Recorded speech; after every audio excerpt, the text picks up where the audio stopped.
Multiplication has the same nice properties that addition did, plus a little bit extra. So, just like addition, multiplication is commutative. What did that mean again? That means we can switch the order of the factors. Like with addition, we suspected that might happen because we gave the factors the same name. So, for example, 3 times 5 is the same as 5 times 3. And that makes sense. This rectangle is 3 times 5. And this rectangle is 5 times 3. They're the same rectangle. I've just turned it. The same rule tells us that, for example, 83 times 291 is 291 times 83. I'm not going to draw a picture of that one, though. It's the same idea. I just turn the rectangle. Multiplication is associative. If we're multiplying 3 things, it doesn't matter which we multiply first. So if we have, for example, 2 times 3 times 5, this is how we would group them with the normal order of operations. We could also multiply 2 times 3 times 5. This is a little bit harder to draw, but we can confirm that it's the case. For these example numbers, we get, so 2 times 3, 1, 2, 3, 4, 5, 6. Let's see, 6 times 5. Give me a minute to draw that. That's 1, 2, 3, 4, 5, 6 times 1, 2, 3, 4, 5.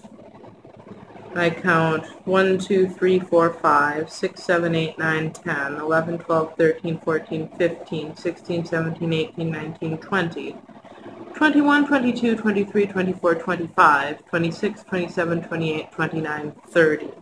How about the other way around? 3 times 5 we've already drawn out here. We said that was 15. 2 times 15, that's 1, 2, times 1, 2, 3, 4, 5, 6, 7, 8, 9, 10, 11, 12, 13, 14, 15. That'll be 15, 16, 17, 18, 19, 20, 21, 22, 23, 24, 25, 26, 27, 28, 29, 30. So yes, we really do get the same thing either way. And looking at these two pictures, I have 3 2x5 blocks here. And here I have 3 2x5 blocks arranged in a different way. So thinking about how we might slice up these pictures gives us some insight into why this property works. There's one more property that's a little bit more straightforward. There is a multiplicative identity, 1. Multiplying by 1 doesn't change anything. So 1 times a number is just that number. Any number times 1 is just that number. And that makes sense, right? 1 times a number, that's 1 row with this many boxes. That's just this many boxes. Or this many rows with 1 box each. Still, this many boxes. All right. Now there's one more property that has to do with combining multiplication and addition. When we combine multiplication with addition or subtraction, the so-called distributive property applies. And here's what the distributive property says.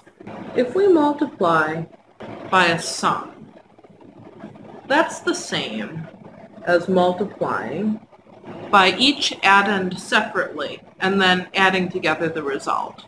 The same thing holds for differences. And of course, since multiplication is commutative, we could also write these in the other order.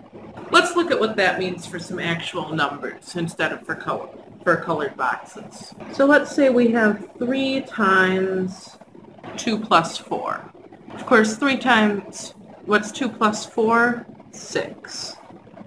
Right? The distributive property says that this is 3 times 2 plus 3 times 4.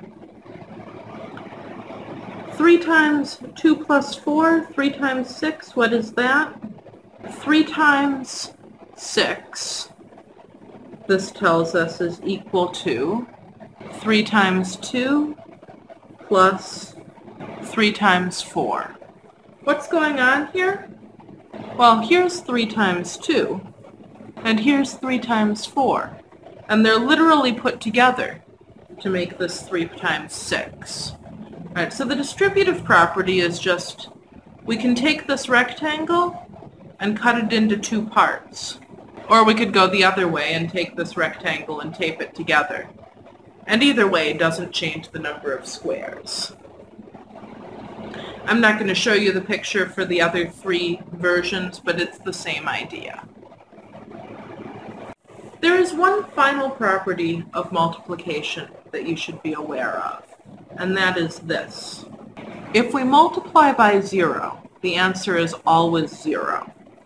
So any number times 0 gives us 0.